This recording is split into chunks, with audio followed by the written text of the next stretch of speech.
my presentation is called Press ContinYOU, and the YOU is boldface for a reason. So for obvious reasons, this is about ourselves individually and, and as a collective. How do we, help ourselves to help others, to be the oxygen mask, for others, for ourselves and for others.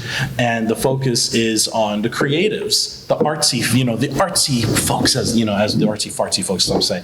But by a raise of hands, who here is an artist? Digital, physical, fine art?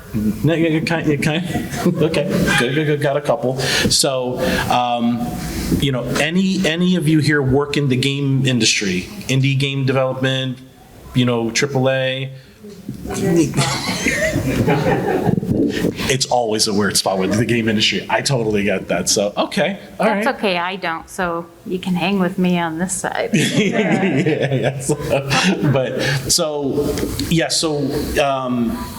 So that's going to be our focus, because I'm in indie game development, and I'll get into all that much more. But the focus is on how we can empower ourselves as creatives, or for creatives that we know, right? And because again, we all need it more than ever. The world continues to be insane, and ridiculous things continue to keep happening. Friendships are ending, family connections are ending over the dumbest things, and we have to rein it in. We got to bring it back together. So with that said, so I'm gonna have, because my rule is always ladies first, so I'm gonna have my partner here introduce herself. I'm pretty basic. Oh, you want me? I have to read it. You gotta read it. So I knew. You see? So excuse me. So the first thing that's most important, my name is Leah Kazatza. He has it as Leah Smith. Same thing, same person. And I am a licensed clinical social worker. In California, we use LCSWs, Hawaii as well, or LCSWs. But first and foremost, I am a mother, a sister, a daughter, and a friend. I have 2 adult children. One will be 20 on Monday, and the other is almost 23. But they are still always my kids. Yes? I was born in Sacramento. Thank you for everything you do. Absolutely. Awesome. Well, it's great to have to fly all the way out here to see you. Truly. So just a brief history on my professional credentials. I graduated with my master's in social work in '96. I've been licensed since 2017, so I worked in the field all the way from 96, 97 up through, but I didn't really, at the time I got my license, or my master's, the need wasn't that great for a license unless you were going to do private practice. And I never thought I was ever going to do private practice. When I hit my 20s, and I was like, no, that's not me. I'm really great at that systems thing, the overlook, let's put things together, let's make connections. Didn't really see myself doing private practice. And then it became a little bit more of a requirement. So I went ahead and got licensed in 2017, and I am currently licensed in both California and Hawaii. Also, along the way, I did pick up a pupil personnel services credential for school counseling purposes. It was really hard to break into the schools, but 20, 30 years later, I'm finally there. So I spent 20 years as a medical social worker in Sacramento in the greater region. I worked everywhere. I started in traumas and ER, weekend and night work, and moved all the way up through the floor and ICUs, trauma ICUs, a little bit outpatient, care management. So kind of anything and everything from pre-birth to post-death. And I am currently employed. I moved to Hawaii this last year because I changed a lot in my life, and so the only thing left on my checkoff list was I wanted to live in Kauai.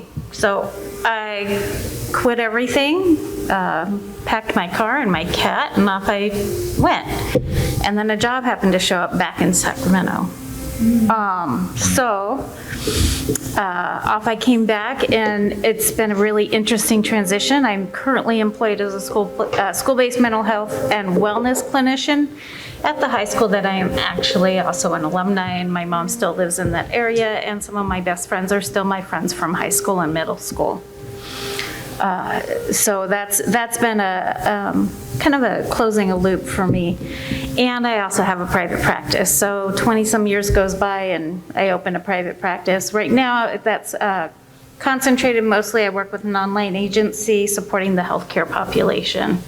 But I see anything and everything if need be. I just kind of keep it small since I have a full-time job otherwise. I am trauma-informed and certified clinician. I am also Reiki licensed, Reiki certified, excuse me. I am also experienced some of my best work is done in times of transitions and times of support. The greatest thing I think anyone in a helping profession can do is learn to listen, because each of you have your own answers. And that's really kind of what we want to focus on, is really the empowerment that you have for yourself and just increasing that sense of self so that you can continue to provide and commit to your community as well. So end-of-life care is one of my, is where I've spent a lot of time and conversation surrounding for both my last job as a pediatric palliative care social worker and also with the adult populations and everything in between. On a personal level, yes, I struggle with depression and I have for many years. And, you know, if I look at it, it probably goes back to my teen years, but we didn't talk about it then, right? Because if you talked about it, you scared everyone and nobody would talk to you anymore. So self-preservation. Yeah. Mm-hmm. But I think that, you know, it's one of the things we want to bring up. We are seeing it a lot, and our younger generation, I work with the high school, I see it with my kids and their generation as well. They are demanding that we talk about it. They are demanding to be seen, heard, and listened to above and everything else. So we're doing great on that bottom level. We need the top to come down so that kids can talk with their parents and their friends and the older generation without being invalidated. As a mom, I didn't do the invalidation. I'm not their social worker, and I made that very clear because they're personal to me, right? They're my babies. So different relationship, but it's always a challenge and a learning curve for us. But I want to continue to learn how to embrace it as just one aspect of myself, for I am the sum of many parts, and that is only one component of myself. Important acronym, I just kind of want to put it out here. This is one that I think is really important if you walk away with nothing else. It's called RAIN. And it's really when we're finding that we're overwhelmed, we need help coping, we need help centering, and we're not really sure what's going on. So the R stands for recognize. Let's recognize and give recognition to kind of what's happening for us, both in our bodies, in our minds, in our hearts. And we want to kind of give it a name. So we've learned that emotions there's tons of intense feelings. There's more than angry, happy, sad. Most people can name 5. So we want to recognize, we want to learn to give it a name. That's one of the biggest things we want to do. And we want to allow that it is going to happen, that we have feelings and that they're okay. So allow yourself to feel them. Investigate, is your response greater than what is actually happening? And at the end, we want to nurture or nourish ourselves to make sure that we're taking care of ourselves, that we are giving ourselves grace for knowing that it's okay to have feelings, that feelings are not positive or negative, they're just intensity, and duration is really what we want to recognize and work at, and then how we respond to them. And the last thing that goes with an N is non-identified. We have emotions, we are not our emotions completely. Okay, so I'll hand it back over to Gabriel. Thank you. So for me, my credentials are as follows. I'm originally from New Jersey, moved out to California just over 11 years ago. My roots are in Puerto Rico and further back in Spain. I'm a dad to a 4-year-old that he's pretty much me. and I love it in not just looks, but behavior, and I challenge none of it. And I think it's wonderful. I think it's absolutely wonderful. Kind of reassuring too, because I can understand his sense of humor when almost no one else can. I'm like, he's just joking, guys. They're like, are you sure? Are you sure? And it's like, no, you're fine. Then in my day job, I'm a certified peer and trauma support specialist. I'm also a peer mentor. And the lines of work that I do this in, I am not just an advocate, but a voice for domestic abuse, because that was my lived experience as, in domestic abuse and coercive control, which is a term that's going to be highlighted a lot more and more this year. And I chose to be on the forefront of that, especially as a guy, where it's really hard for guys, let alone women, as hard as it already is for women to talk about their experiences. It's even harder for men. It's even more difficult for men. But for me, my goal was to, as I said earlier, to break that. The only way we break stigmas is to make it uncomfortable, and that's part of what we're doing here. But we empower it without living in that, that misery, that darkness, right? So there's that. I am also an indie game developer. I was doing that well before I got into mental health. And so when I first started indie game development, about 11 years ago, about the same time I moved to California, my goals then were story, but fun, and focus on, try to do the unique gameplay thing. But now it's not so much that, it's still the story, but now it's personal. Now I share pieces of me in the games I make. And I did that with my one game I had released, which wasn't the intent. The intent was just to have a small little episodic platformer, but during that time, my complete psychological downfall was beginning, and I just inadvertently started applying that to my game. And things just transformed from there. And I love it. And there's no looking back now. There's no looking back with it. Continuing on, leading the charge to add, 10 plus endurance, resilience, mental empowerment to unite all of us, all voices in the arts, to turn it into the interactive arts, game development, film, story narration, poetry, music programming, all of it, bringing it all together and creating a mentally empowered environment in the interactive arts. That is one of my biggest goals, really my biggest goal, from here on out. So what I am not my mental illnesses. I struggled with severe codependency and depression, and I didn't know it for 90% of my life until the worst of the worst happened to me, and then I saw it. And to have to fight through recognizing what that was, what had actually happened to me. Like Leah said a few moments ago, putting names to the things that we're feeling, putting names to the things that have happened with us. And for me, I finally did that. And it was both a massive weight off my chest, but also a complete undoing. But I'm here. And you don't get cured from this, but you gain a power called conviction. And now I have conviction to talk about this and not apologize for it.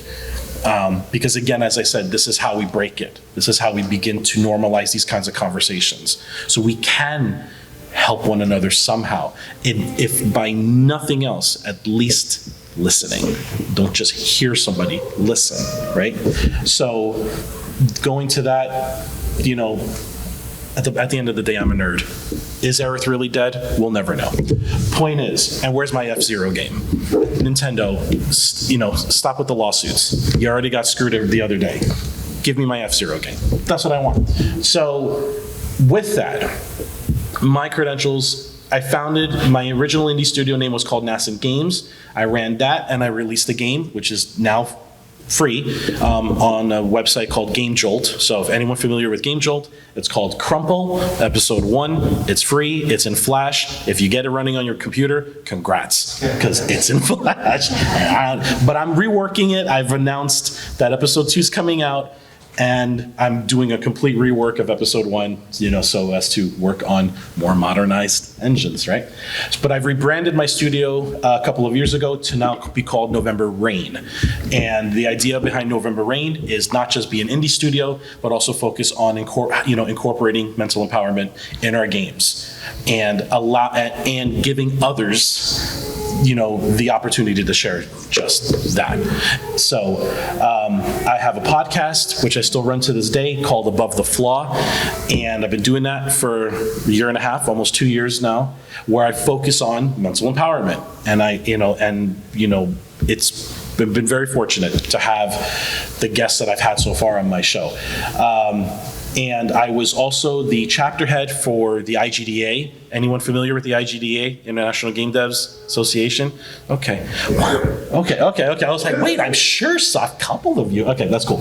But I was the chapter head for the Sacramento for about 5 years. It became the Sacramento Developer Collective, which I ran for another year and then passed the torch. And from that came the Sacramento Indie Arcade, where it was an event celebrating indie game development and it allowed people, the local community to not just review a game online, but to actually play it with the developer right then and there in their face, which is how we formed the indies here for Super. I was the original founder with Tronster. We formed and led the indie games here. But then, of course, again, I moved, so he's still doing it. So I also have my open mic that I do in Northern California, Yuba City, Sacramento, called Stand as One, because poetry, spoken word, is extremely important to me. And then I've self-published 4 poetry books as well. My top 3 games, because of course we're going to talk about that for a brief second, because that's why am I here otherwise. Journey is my number 1 game, flat the F out. Chrono Trigger, absolutely. So, and then Earth Defense Force 5. So, and now 6, which I'm playing the Japanese version now, which is amazing. So for those who don't know what Earth Defense Force is, if you've seen the movie Starship Troopers, that's what Earth Defense Force is on acid.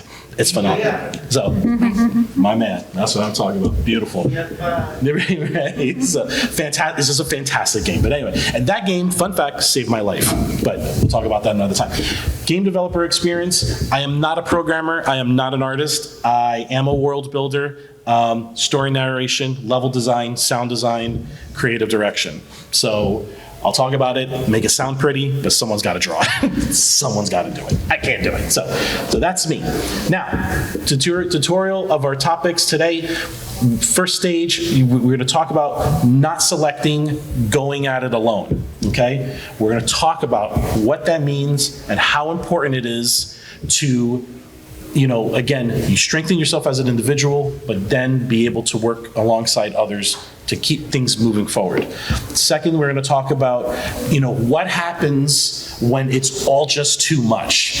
What happens? What do we do? We're going to talk about that. And then finally, did you stop? Did you pause to simply breathe? Okay, so now, going at it alone. Resilience not only comes from doing it ourselves, but also from resolving it together, okay? And as I mentioned, we're gonna talk quite a bit about what this means, what it looks like, but we're gonna share some stats that we did some research on from Mental Health of America that talks about, in April of 2022, they released stats from all of 21, so I cannot wait to see how 2022 looks. But what what we're looking at here is how many people screen themselves to see if they have a mental illness of some kind. We're looking at over 4 million people from the US took a screen through the Mental Health of America website. in 2021. Of them, the majority that, took a depression screen, 32%, followed by anxiety and bipolar. Percentage of those who took a depression screen decreased, thank goodness, from 2020. Because, some strange shit happened in 2020, but we won't talk about that. Next thing, 70% of those screeners identified as female. They're already going through stuff, and now we've got this. Proof's in the pudding now. If for those who didn't already believe it, 25% identified as male, 5% identified as another gender. Now, the percentage of those screeners who identified as another gender increased 2.35% from 20 to 21. Now, in April 2020, MHA added the transgender option, for people to, for those to select. 4% of those identified as transgender in 2021. So, talk about the timing of that, and you look at what they've screened themselves for. It's a lot going on. And a lot of this people aren't talking about. They're afraid to talk about this. So they go here in a lot of cases as their only point of being heard somehow, feeling that they're going to be believed and understood. And now look at that. It's intriguing stuff. Leah, do you want to add anything to that? No, what I find interesting is that these are people who are just seeking it themselves. They're just going, they're looking, they're trying to find answers themselves. My best guesstimate is these numbers are much, much higher. Mm-hmm. And I also, sometimes we need to look at a framework of, there's a normal range. So when we start looking at a mental illness and diagnosable mental illness, we always want to look at the difference being the normal range and then how is it impacting your daily life. And the duration and the intensity is when it becomes more of a diagnosis and an issue. Insurance likes to tell you otherwise, but that's my billing concern and not yours. Right, yeah, good old medical insurance, right? Now we expand on the stats a little bit more, on loneliness. And it took me a bit when I did the research on this, and again I came across this information. Over 5.4 million people completed mental health screening, as we talked about in that last one. Represents over a 500% increase over those who completed a screening in 2019, and a 103% increase in over 2020. People screening at risk for mental health conditions are struggling most with loneliness and or isolation. I was trying to find stats on another really sad fact that I've learned when we talked about the loneliness. There was a study done, I think, on those in their 20s and or early 30s. There was an age range, and it had said the idea was your social connections, in your life.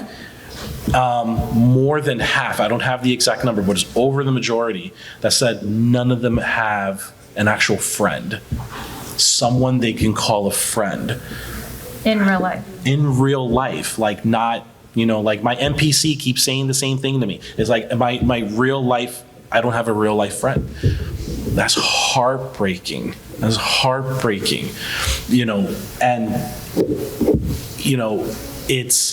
But that's why we've got to talk about this sort of thing, because there's been so many rifts being created over the most nonsensical things, and a lot of people have just shut themselves away and given up.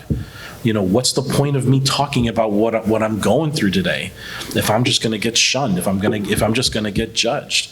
What's the point of it? I can't, or even worse, in my case, a few of my clients live with family and can't talk to them. They can't talk to their own family, because that's really one of the first questions I ask as a peer. What's your support system like? And we're going to expand on that a little bit more as we continue this. What's your support system like? I live with my mom, or I live with my dad. You almost rarely hear I live with both, for obvious reasons. But in almost every situation, they can't talk to them. They can't talk to them because, because as Leah had mentioned earlier, they don't feel heard. They don't feel understood. And a lot of them are just afraid. Yeah. They're afraid of a label. They're afraid of somebody's going to take them to the ER and then they're going to get thrown in a psychiatric hospital. Mm-hmm. And a lot of them are those that are the providers, the caregivers. They take care of their family, they take care of their friends, and they don't know how to reach out and actually receive. And that's the other part, is not just how much do we sit and listen and be there for others, but how willing are we to receive. Absolutely. So among those who screened positive or moderate to severe for mental health condition in 2021, 63% reported that one of the top 3 things contributing to their mental health concerns was loneliness or isolation, followed by 49% reporting past trauma. That's me, I'm one of them. And 37% reporting relationship problems. So I am a solution person, or I am at least a direction person, because it's extremely easy to sit in those stats, sit in the sadness, sit in the darkness, question it all, analyze it, point fingers, who are we to blame for this, and whatever the case may be. And it's all right to do that here and there, but again, I'm a solution person. How do we pick ourselves up? How do we pick up those pieces to continue, right? So it's all about cooperation, working with one another, seeking those connections. Connecting with your support network, family, friends, mentors, or seeking to connect with a peer specialist, life coach, or a therapist. We're going to talk about the differences of those, okay? Because it's very, very important, and it's very easy to get confused on who really is, going to help you based on what stage of your life and in your mental health that you're in. Committing to the curiosity. It's about being about yourself and for those around you, learning from one another to understand your strengths, your flaws, taking ownership of those limits, because that ownership is extremely important, in order to finally begin to move forward. Both personally and professionally, okay? A lot of those in the arts, those who work in gaming, we chose this path because it's all we have. It's all we want. We chose it because it's the only place we felt understood. It's why I did it. Because even though I had a support, I shouldn't say I had, they're still around. I have my support system, but it took me a long time to understand that, because there was something still missing for me, was like, they support me, but just something doesn't feel right. It was them understanding what it was I was doing, why I was doing it. There was never conversation around that. That was the missing piece. Feeling understood, not just supported, right? And some of that really also goes back to understanding yourself. Because unless you can like say what your needs are, somebody else doesn't know how to support you in that connection and what your needs are. Because we're all a little bit different in what we need. And so there's not a one answer fits all. Absolutely. So there is that, we want to connect with our support network, even if we don't know who our support network is. We, start building one, start finding that one person. But we also want to connect within, so that we know what we're doing. Absolutely. And the committing to the curiosity. Curiosity is really that forward thought process of really wanting to learn, wanting to remain engaged. And that's why, I really appreciate that word of curiosity, because it's not just staying here in the present. It is staying here in the present, but it's also that hope and that forward thinking for a future as well. Absolutely. We want to be curious about ourselves. We want to be curious about those that are around us. Sometimes we forget everyone has their own story, and it's not our right to know everyone else's story, just like we don't have to share our own stories. So it's a privilege when we can receive that. but to just come into connections with a curiosity about somebody's story so that you can help create a dialogue and an exchange in a community where you can share and learn from each other, because we all have our own different strengths and our own different challenges. So how do we work towards those strengths to build ourselves up? Just like Gabriel said, he doesn't do the art part, but he's great at music, he's great at story design, so we can't do it alone. Absolutely, yes. The one word I don't see up here is trust, and the trust is when you really get to open up and Yep. bond with one another, is when you And really feel comfortable enough to do it. Absolutely, yeah. And really, the trust is the end goal. Yeah, the trust is the end goal there, because then there's, then you have, depending on what your life perspectives are in, there's faith. There could be faith. Now you have faith in this person. It's like, I may not understand what you've gone through up to this point, but I believe in you. And I trust you. And I trust you, and you can trust me enough to listen. And that is and that is wonderful for that. And that is a lovely segue into the last bullet point: communicating what you can and can't do. You cannot expect others to give their all, but you cannot, and vice versa. You can't do it. So that's why it's important to communicate what you're honest about, how you can be there for that person, and again, and vice versa. Establishing those boundaries really, really throw away any other future expectations. Well, I thought you were going to do this. I thought you were my friend, because we see that all the time. And so, but we want to eliminate that because of just those miscommunications, things just end. Leave your assumptions at the door. Precisely. Right. And when we talk about boundaries, that's a whole, you can have a week-long session about boundaries. Yeah. That it comes and goes. But it's really about what you will accept and what you won't accept. And if somebody isn't going to respect what is going to work for you, then what are you going to do? Because you can't tell anyone else. You can't say, well, then you need to leave. No, I will take myself out of this situation. I will have to end this relationship at this time. I will need to end this conversation. So this is how I'm willing to receive. This is how I'm willing to be heard and respected. And if you can't do that right now, then this is what I'm going to do. And you kind of end up going in levels. Trust, you're right. Trust is part of all of that. I would say when we think of trust, again, that's a big word, right? But for me, that's when I feel that somebody has my back. Like that, kind of like that. Sometimes like that. Sometimes kind of like that. Now, next thing, choosing your character. Are you going to be your own best friend, or are you going to be your own worst enemy? Because especially as artists, especially as creatives, because almost every creative I know, I mean, to be honest, I think it's almost a prerequisite to be a creative. You're carrying your effing feelings on your sleeve. It's out there. You're doing it, and it's why you've got to create. I have this thing here. I need to do something with it. I need to turn it into something. A story, a game, a song, a poem, something, right? Right. Yeah.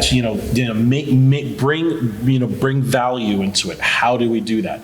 So, so you in here, it's choosing who you're going to become, but understanding whichever, and here's the thing, there is no, you can say there's a right or wrong to this, but at the end of the day, if you feel like you're doing great, or you want to at least get better, yeah, you're going to you're going to go, okay, I deserve help. I need to get help. I need to talk to somebody. I need to find somebody. The same thing goes if you are your own worst enemy. Like, I can't keep doing this to myself. I keep punishing myself. I keep pushing away people that are trying to help me, and I keep just disallowing it. I can't let this continue. How do I make this better? start talking to somebody. Pushing start by changing your dialect. I'm not going to run. I'm going to run forward. I'm going to move forward.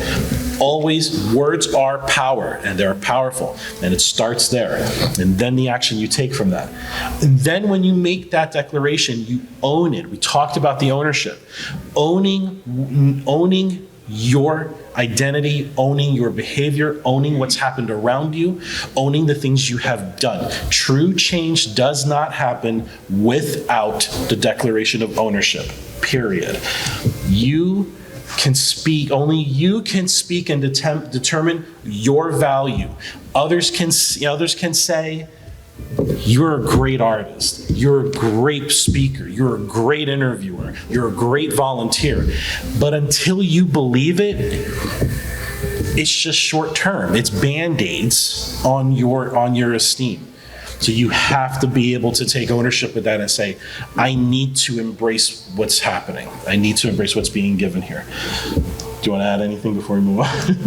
I would say just, it's owning positive, negative. We all have parts of ourselves, and there is no right, there is no wrong that goes with any of it. Oftentimes when we're in that really yucky space, and I lived in that, I just lived in the yuck for like 2 years. It just had to be the yuck. And that's where a lot of breaking down of old stories, breaking down of things that maybe were not serving me anymore, and just kind of like turning it all to the soup and then picking up the pieces to see what's fitting now.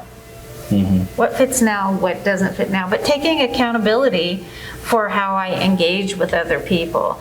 I am a firm believer in community, and I don't think that I can be me unless I can see how I'm reflected back to myself from you.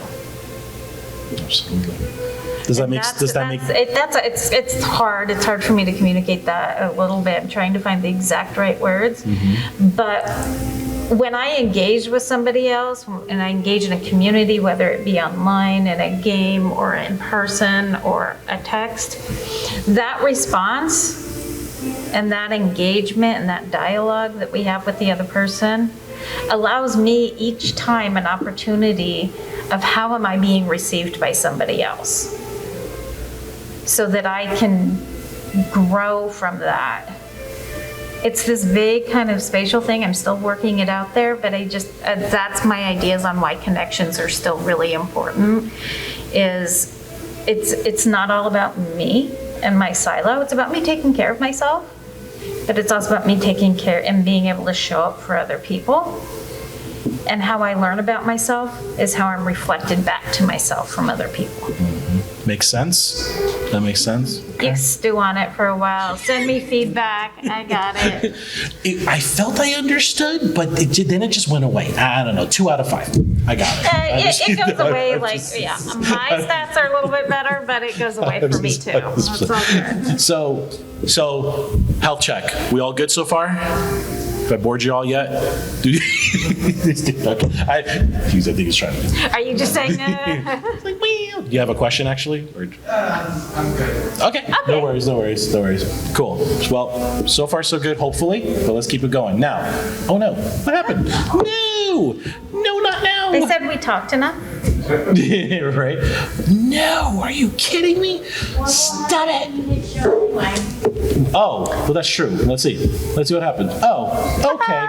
Well, You're so smart. I found a great photograph that was royalty free. That's okay. Do you mind if I do this one? That's why it didn't show up. Probably. Well, are you sure it was royalty free? I'll let Google decide that. Okay, thanks, Google. Okay, you want to? Yeah, I want to just grab this one. So there's a lot of different things that are thrown out there. You hear us having different titles, and they each have their own meaning, certifications, and such that go behind them. But I just wanted to kind of point out just quickly and briefly what the differences are and what the similarities are. So peer support specialist, that is an up and coming field. You've been there for a little while. We're doing it more and more. I'm looking at the high school I work at doing a peer mentor program, a peer-to-peer, so kids helping kids. And that's really, support is offered through understanding and empathy while sharing insights through your own experiences. So these are generally people who have similar lived experiences. provides you being the person to gain strength and begin making better choices and believing in your own worth, celebrating the good times and being an additional support during the difficult times without judgment. Life coaching or personal coaching, it's a whole nother certification field that's been on the rise significantly. We see a lot of it with career coaching, but there are also personal coaches and life coaches as well. And that's where the coach kind of wants to help you focus on your now in the direction that you're moving forward. Condones self-exploration in your life, allows you to talk to yourself through your current challenges and where you want to go.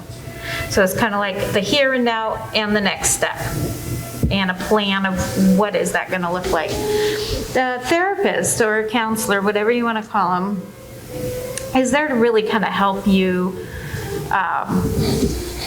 do everything that we have, that the others do, but take it another step further. We're going to look at patterns in your life. We're going to look at self-empowerment. Belief is that you know you best. You just may have a lot of stories that need to be kind of pushed away. And we need to help you identify those patterns and identify your own worth. We're going to analyze relationships, lots of different theories out there, and facilitate some interpersonal change. So take ownership of yourself as well. We want to explore the past, how it impacts the present, and also focus on recovery, movement forward, and what are your next steps, and how can you change behaviors. Okay. Yep. Thank you. Thank you. Thank you for coming. Excuse me. So, oh, for heaven's sake. Okay. I'm going to try this one more time. No, just not sure this anyway. All right. So, man, I had something really good there. So, all right. Stage 2. So we talk about, it being overwhelming if you allow it to be. Walls are meant to climb, not to confine us. Okay. Now, Leah, I'm going to let you talk about this more regarding self-care strategies. So I just wanted to put out some different ways. We talk a lot about theory, statistics, what this means from our perspective, from the the perspective of psychology, mental health. What we want to look at is ways to care for yourself. Like, how do you, what do you do when you're just feeling overwhelmed, struggling? It's intense, you're frustrated. So I just wanted to give some tips, okay? We want to really suggest increasing your awareness of your responses, your emotional responses, your mental responses, your physical responses. We're finally coming up to that age where we are believing in that mind, body, soul connection. And what we feel in our bodies physically is very well connected to our brains, which is where our emotions lie, and our hormones and cortisol and everything kind of go off. So, and where we all feel it is a little bit different. So when you're finding that you're struggling maybe a little emotionally, or you're tense or upset, or, we'll often hear, I'm sick to my stomach, my heart's broken, or my heart hurts, or I feel like, for me, I'm like, I just want to throw up, or it hurts to breathe, I have a lump in my throat, everything feels numb. Those are all really biological responses to emotional intensities. And we have this big, great brain that all kind of comes through, and it comes down our vagus nerve, and you'll see, if you do anatomy, you'll see where it comes out into these different parts of our organs. So really, let's just start touching bases. Where do I feel this? For kids, I use a lot of, what color does that look like for you, and where is that in your body? So we can really kind of then manifest some of the energies to release some of the energy flows of what's going on for them. Okay. Acknowledge your emotional response, your reactivity, your overwhelm, give it the name, identify it, feel it. Rain, we went over that. It's okay to not be okay, but it's also okay to be okay. We talk a lot about that. What's not okay, it's okay to be okay. In that moment, you may feel something later if you're exposed to a traumatic event, and you may not, and it's all okay. Give yourself and those around you permission to just be. Be in the moment and allow yourself the moment to breathe. Let's stay here, let's stay in the present. And that last part's really important because a lot of times, this was something I was really guilty of, was giving what we call unsolicited advice to someone who was feeling whatever. And in 99.9% of the case, it was good intention. But really, they just wanted us to listen. So that's something to just keep in mind We'll as go well. to the next one. Different tools to put in your toolbox. We talked about tools. We just want to enhance the tools that you actually have and find what works for you. And again, this also goes back to the mind-body connections. We want to do simple stretches. Get up. Move your body a little bit. Body scans when you're to really check for tight spots and stuck energies. So doing scans either from toes all the way up to the tips of your head, out to your fingertips, or from your head down. Whichever works for you, you make it work. Sometimes if you're somebody like me who really holds a lot in their jaw, that's where I find, oh my God, I'm really, really tense. And we don't always want everyone to see us like trying to do mouth exercises. Place the tip of your tongue to just inside the front of your teeth. And that releases your jaw and allows you to start being more aware of that tension that you might be feeling. Little things you can do if you're really struggling, you need to bring yourself focused inward and down into the present. You can take your finger and you can trace your hand with your fingertip to quiet those internal voices, those internal sounds. Okay, sit or stand and be present. Ground your feet through the floor. Really want to make sure my feet are on the floor. We're going to tell ourselves, I'm here. I'm right here. I'm right now. My feet are on the floor. My legs are on the chair. I'm holding the table. Just really stay present and mindful.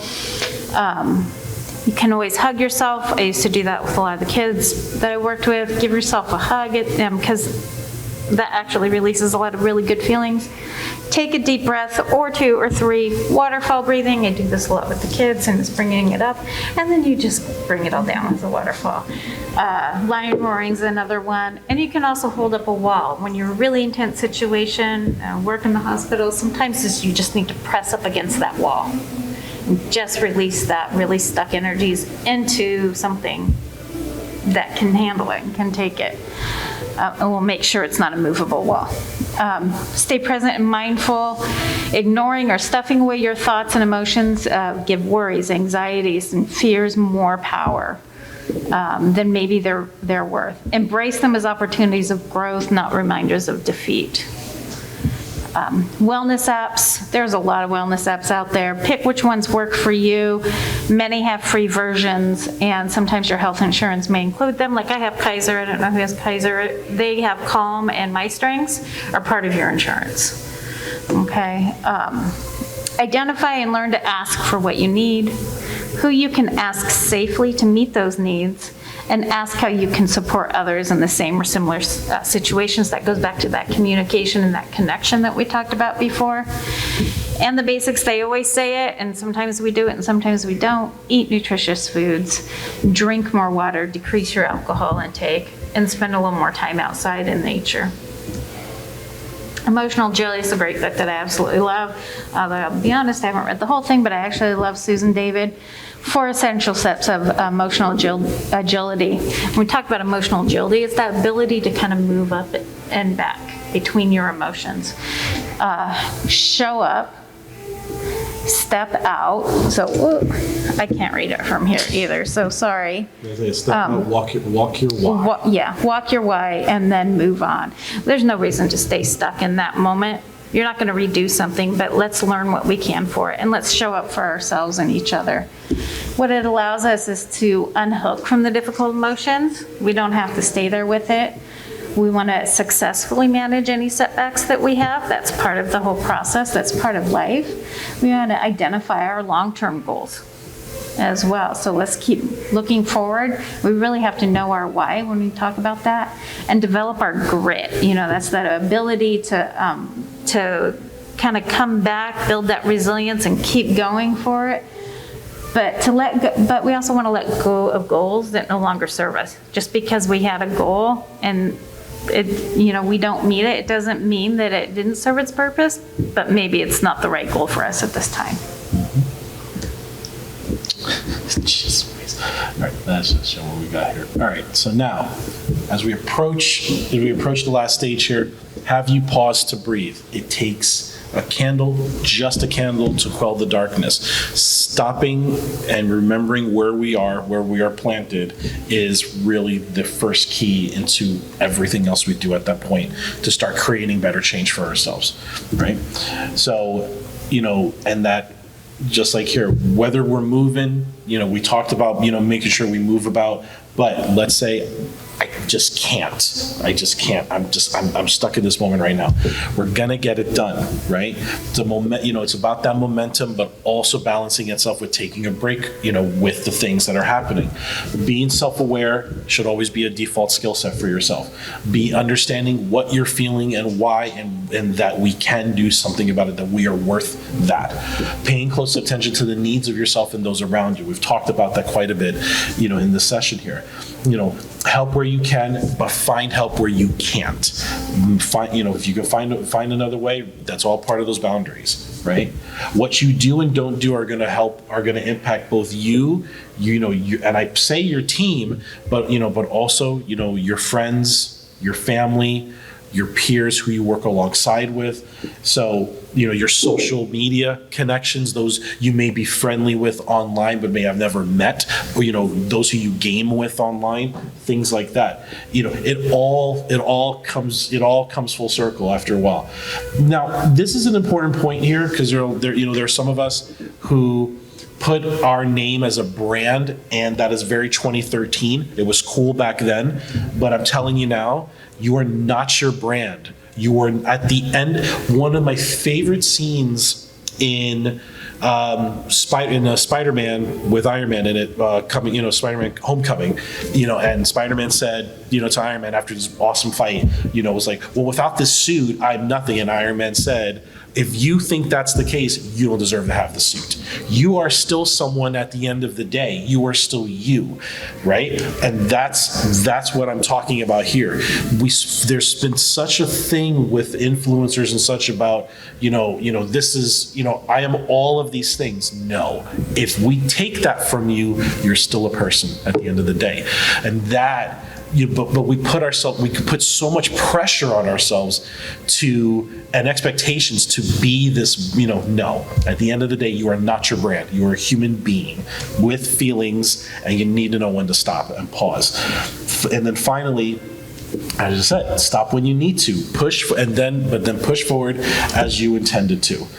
Now, I'm going to continue. So who I am matters, who I help matters more.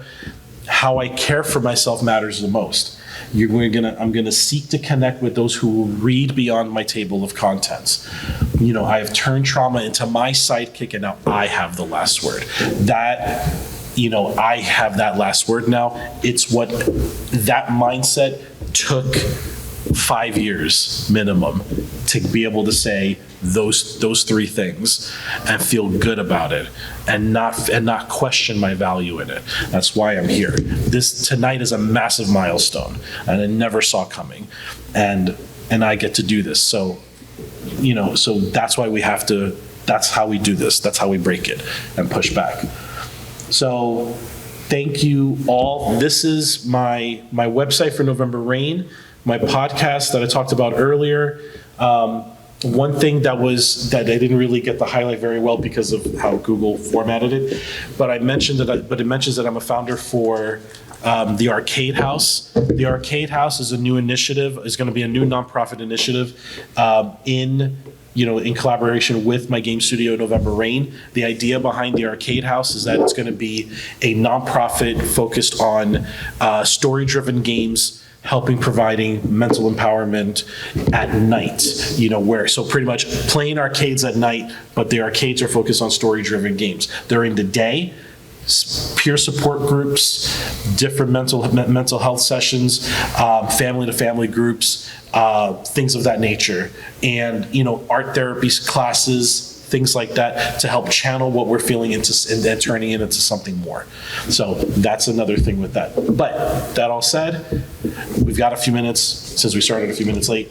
Questions? I do want to add, Before questions, the accessibility team has put out Yes. these Flyers are great, so if you're struggling and you just are looking for somebody to talk with, you find yourself in crisis, they're both hotlines, crisis lines, and warm lines on here as well.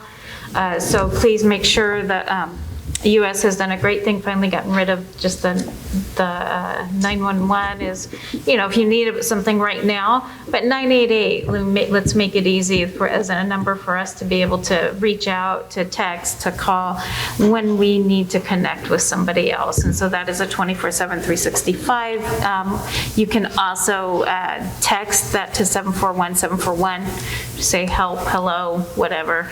A lot of people don't like to talk on the phone anymore. So text works. We'll meet you where you're at. Okay. And just my hope is let's reframe it's not mental illness, it's mental wellness. We're constantly learning, constantly growing, and I hope that you can learn to live with intention. Thank you. Questions? Any questions from anyone? Anyone at all? Okay, yeah. This was a lot, so thank you for being present and listening. But yes, you have a question. It's not really a question. Oh, I just okay. wanted to say that everything you just touched on is deeply, deeply personal to me, and thank you so much for it. Absolutely. Thank you for sharing that. You're welcome. No, very, very well. But that's why we do this, because it's going to impact somebody, and we got to be okay to talk about these sort of things so we can find a better way. So yes. You mentioned in the presentation, like, one main reason is, like, you have to identify, like, yourself, like, your problems, like, can you explain more on that, like, where does one start to, like, find, like, self-understanding? Makes sense. So the question is where does one start even starting to explore yourself and learning more about yourself? So lots of different ways. I mean, and that's why it's a personal one. Some people use journaling, just writing. And it doesn't have to be full sentences. It can be a list. It can be splotches, drawings. If people do that, you can see patterns over time as your drawings maybe change and you start checking in. There's a lot of self-help books. Be careful what you choose. But one of the biggest things that a good place to start is kind of in that psychoeducation part. So learning how your brain works and how that connects with your body. But even just let's learn the name of the emotions. There's Brene Brown put out a great book called Atlas of the Heart this last year that talks about all the different emotions and what they mean. But what's more simple, because I didn't read the book, it's a very pretty book, but I did not read it, is she did an HBO Max special. yes. Where she went over what some of those are. And there's also a thing, you can find it on the internet, it's called the Wheel of Emotions or Wheel of Feelings, where in the center are kind of what are core emotions. That's things that, the happy, sad, glad, mad, angry. Surprised, I think, is the other one. But when we look into different spokes, each of those kind of go out into different intensities. There's, I don't know how many, I never counted them, but there's a gazillion emotions. But as we start learning more and becoming more curious about what is that intensity of that emotion, and then taking some time to just pause. Before we've become such a reactive society and a reactive people that we don't always take that time to just stop, breathe, let's take a moment before we respond. And that difference between reaction and responding can make a huge difference in our knowledge of ourselves about what do I want to say. Let me be, real intentional on how I'm going to respond, and let me create that awareness of what is it that I want somebody else to receive. Does that make sense? And I know I can say even personally for myself, it's what did I go, what's okay for me to feel, what's been okay for people to make me feel, what's not been okay for people to make me feel, how I get treated.